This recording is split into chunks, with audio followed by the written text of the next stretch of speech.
Here we go. Welcome back to a 32 All the Way. This afternoon, I am talking to Joan Wendland. We have an author here with quite a few books in the last little while coming out. And we're going to speak to them about a little bit about them, see what they're all about, see what she's about, maybe a little background into why we're writing about these topics. We have Backstage, a novel of sexual agendas. Whoa. Sorry? Secret agendas? I'm sorry. See, this is why I don't like doing them live. Backstage, wow. A novel. Sorry. On Backstage, a novel of secret agendas, slow burn romance, and imaginary cats. There is a sequel to this one called Looking for Trouble. And the other book is a steampunk lit book called Mr. Darcy, Cogs, Maketh the Man. Which one would you like to speak about first? Give us a little bit of background now, Joan. Well, the Backstage universe is really my thing, so let's start with that. Sure. The concept is there's a woman who is chronically underemployed through no fault of her own, and she's at the end of her finances. She's desperate, and she discovers a secret society, which she joins for no better reason than a steady paycheck. So she joins. She's been given assignments. She's been told how much power she has. And she starts to notice in pretty short order that they're breaking the laws of physics. And she's like, whoa, time. Who's running this joint? Aliens? And they're like, we don't know. What do you mean you don't know? Well, it's very compartmentalized in here. Could be aliens. It could be angels. Oh my God, is it angels? We don't know. So this is a multi-generational secret society, and the people who have been growing up in it don't question it, but by God, CC Law questions it, and she's always trying to ferret out who's running it and how are they able to do the things they do. Meanwhile, she's been given assignments on how to make the world a better place. So, you know, she starts out with small assignments, but it goes all the way up to like, what about peace in the Middle East, CC? We want you to see what you can do about that. And she's like, that's a really hard one. And she has some very out-of-the-box solutions for these things.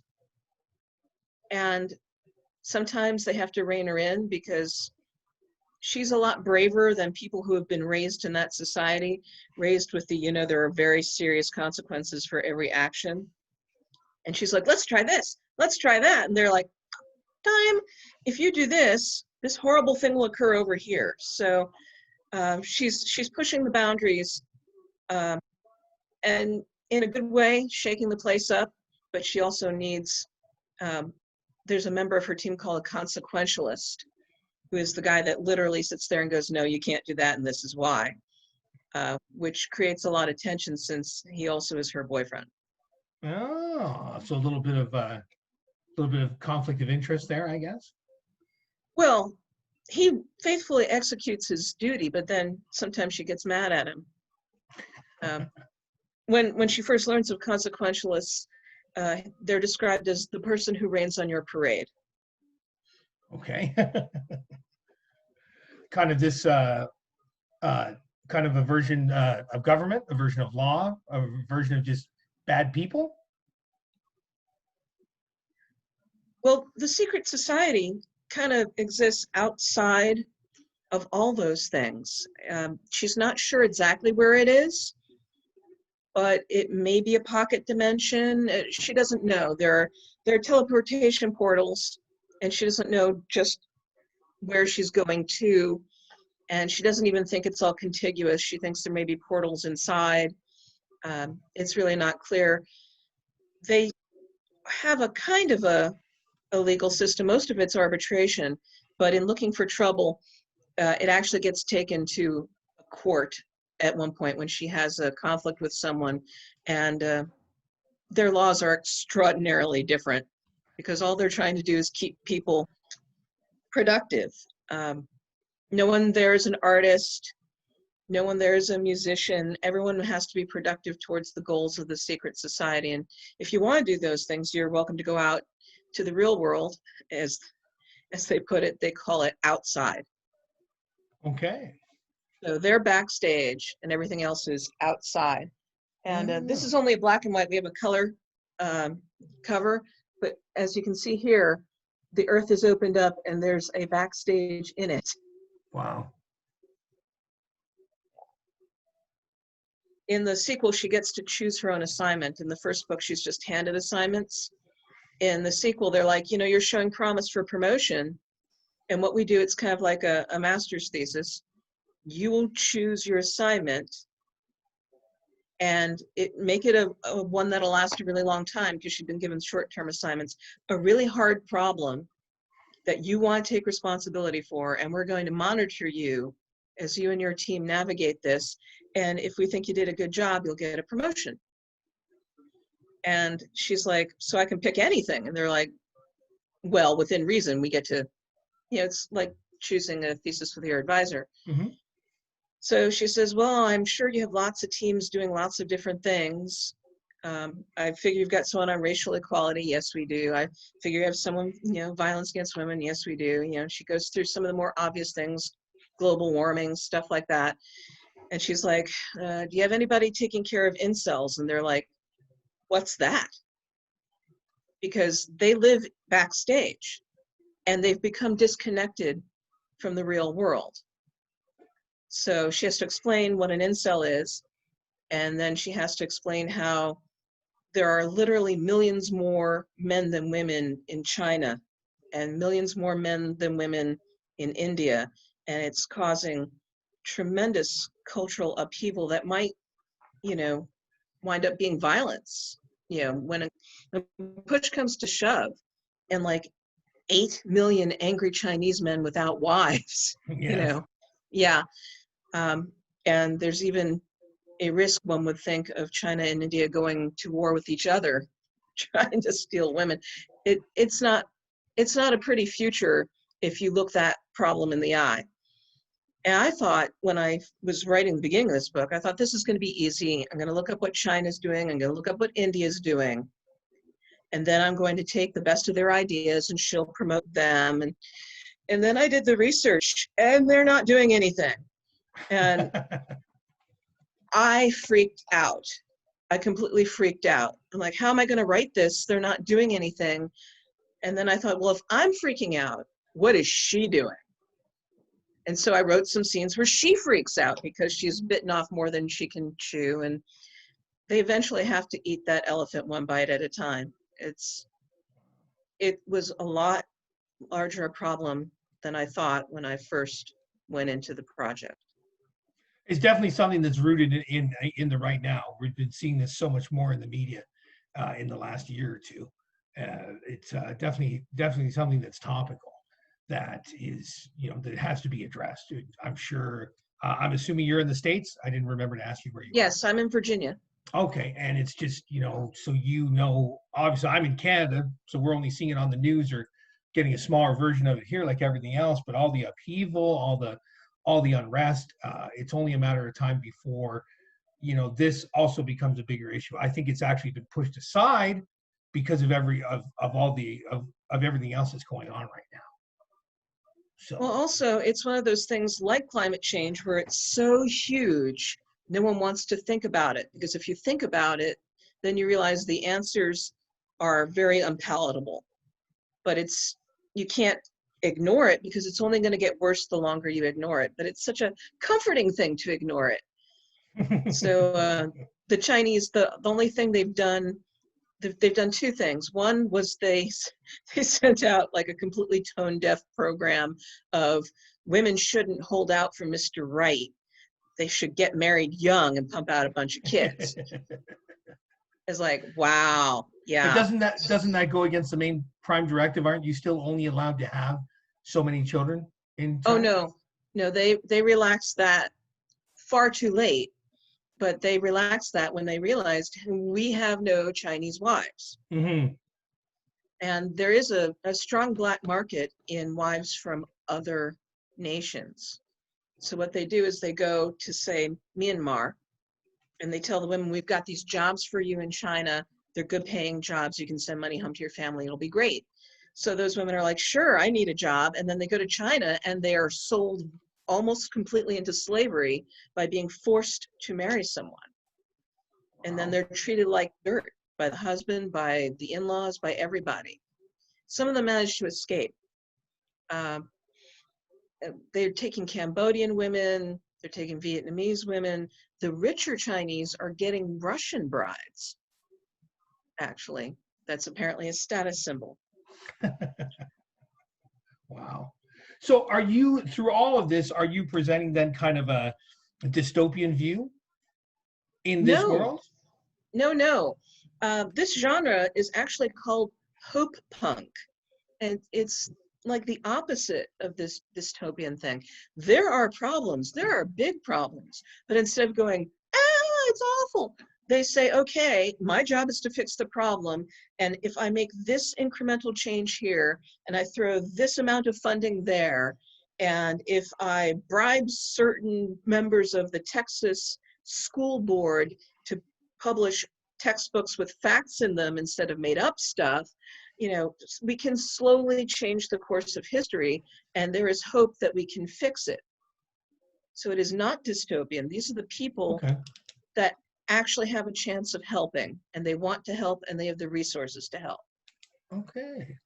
These are actually very hopeful books. Oh, okay. I wanted to get an idea because personally, not to make this about me, the whole reason why I wanted to do these interviews and start getting some other books and getting some other stuff out there for people is, like, for example, I personally am not a big science fiction fan, but you're already the third person that I've talked to that there is some science fiction, there's some different things, and it's really interesting. And I just want people to see that, grab that book. It might not be your favorite thing of all time, but you're going to learn something from it. And whenever it comes to the science fiction, even though they'll give you the flip of utopia, dystopia, right? Even when it is a utopia, it still goes back.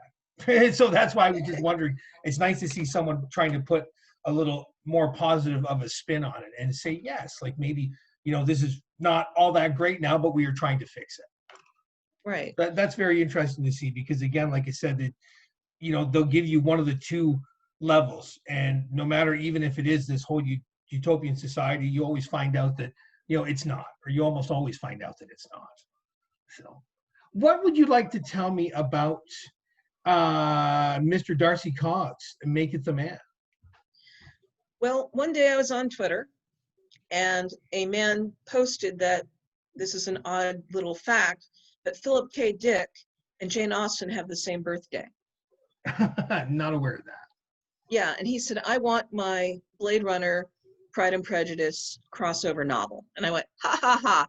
And then my brain went, I can do that. And I was like, no, actually, I have other things planned. And my brain said, no, we're going to do this. I'm not going to think about anything else until you do it. So I'm like, well, it is one of my favorite books. Okay. So I was like, how am I going to make that work? And I realized it needed to be from Mr. Darcy's point of view. And the nice thing about that is it opens up a lot of scenes that just aren't in the original book. Because in the original, Elizabeth Bennet is the point of view character. And if it doesn't happen where she can see and hear it, you don't find out about it. So, like, one of the biggest things is she finds out that Lydia is married to Mr. Wickham, and Mr. Darcy made that happen. And if you're familiar with the original story, they run away to London, no one knows where they are, they can't find them, and then all of a sudden, everything's good because now they're married because Mr. Darcy made that happen. Well, how did that happen? That's several chapters worth of material that she has no idea how it occurred. Wow. But because I'm writing from Mr. Darcy's point of view, you can see him travel to London, you can see the effort he makes to find them, you see the further effort he makes to force them to marry because Wickham's not a nice guy and he's not going to go willingly. And it's nice to see that. Also, everything Elizabeth's point of view, when Mr. Darcy says some pretty awful things in the beginning of that book and gives the world's worst marriage proposal the first time around, from her point of view, what is wrong with this man? She just has no understanding of how anyone could be this way. But of course, from his point of view, she's very confusing. I thought I was being nice to her. Why is she being mean back? I was being good, right? So you get to see his feelings and his misunderstanding of her actions. And you also get to see some scenes of him at home with Georgiana. with his sister, because that's always a big deal. He's so close to his sister. His sister is pivotal, but we'd never get to see them, just the two of them together. And that's when he has his Oh. guard down. And then, because that's, you know, a great story, but it's not enough of a difference to really make a person bite. When you steampunk it up, when you say, yes, they have airships. Yes, they have robotic servants. And yes, Mr. Darcy is land rich, but he's also cog rich because his father invested in the first clockwork factory for robots. And remind me later, thank you. And so all of a sudden, the regiment that comes to town, it's not infantry, it's an air regiment. And having those airships becomes crucial towards the end, and I don't want to spoil any spoilers, but they are important. And women that want to flirt with Mr. Darcy get jewelry made with, you know, little cogs, little diamond encrusted cogs or whatever, to kind of, you know, it's a way of throwing themselves at him. You get to see him talk Bingley out of marrying Jane. That's something you never really understand how he managed that. You get to see that. You also get to see him do a little disastrous attempt at matchmaking for Georgiana, because as her brother, that's his responsibility since their parents have died. And that does not go well. And because Georgiana has a little backbone, she tells him in no uncertain terms that she will not be bred like a mare, and she will pick her own husband. Thank you very much. I think there's enough new there and a lot of interesting twists with the steampunking that it makes it a newish story. I mean, obviously it's built on the bones of the old one, but I think it's got a lot to offer. Oh, sounds fascinating. Now, all three of these are available on Kindle right now? They are, and they're on Kindle Unlimited if you happen to have a subscription. Okay. Are there any other platforms that people should check your work out at? Or just basically it is a Kindle exclusive. Okay, great. That is fantastic. You know what, Joan, I thank you so much for your time. Like I explained earlier, trying to put this all together, trying to get people some awareness of some other authors, and hopefully we can get some people steered towards your books. And then when I have a chance to finish one of them, we can have you come back and we can break it down. What I've been trying to talk to some of the authors about is I can just put up a review, and I'm in no way looking to do a drive-by to anybody. I'm in no way looking to insult anyone. But what I would also like to do, especially if I really like the book, I would like to go through it with the author at the same time and say, well, hey, why did you do this here? Or why was this put in this way? I don't know if that's something you'd be interested in, but it's something I've been talking to people about doing. Yes, certainly. I've done that with local book clubs, and I really enjoy talking about the work. Great. We will leave it at that for now. We're going to sign off, and we will be back to 32 all the way sometime soon. I thank you so much for your time today, Joan. Thank you for the opportunity. Thank you. Hold on, what happened here? I thought I ended the recording. I didn't end the recording.